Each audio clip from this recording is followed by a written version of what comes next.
Hello, my name is Daniel Stark, and I'm a principal at Logan Growth Advisors.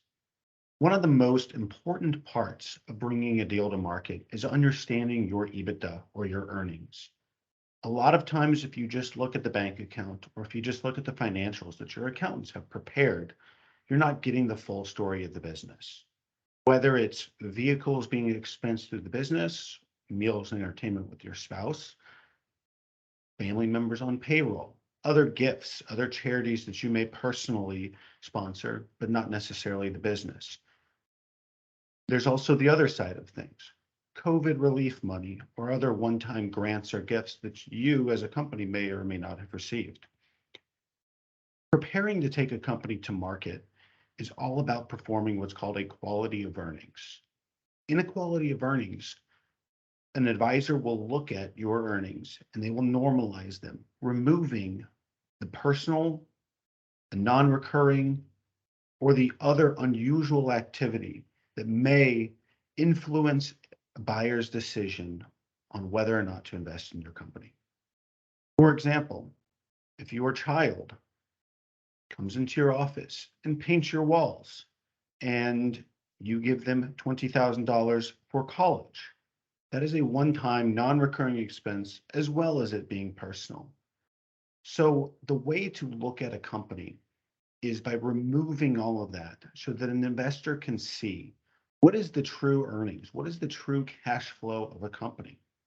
So here at Logan, before we bring your company to market, we perform a quality of earnings on your company and develop an understanding of those ins, those outs, those personal expenses to make sure that you get the most for your company. Now I'm going to share a sample quality of earnings. This is a sample quality of earnings. What we do is we start with what is your revenue as reported? What is your EBITDA as reported? And then we make adjustments, whether those be simple, such as removing an absentee owners and benefits or other personal purchases from the business, or removing government stimulus, or adjusting things to a more appropriate accrual basis of accounting. We also give credit for what's called pro forma adjustments, whether a new facility is still opening up and doesn't have a full year of activity, or whether a snowstorm came through and shut down your location for a week, or whether there were losses that were incurred in bringing one of those new facilities to bear. All of those are things that shouldn't influence an investor. And so we adjust for those. As you can see, we started with $514,000 here, and we ended at $1.3 million. If you just go to market with financials that say $514,000, unfortunately, that's all a company is going to bid on it.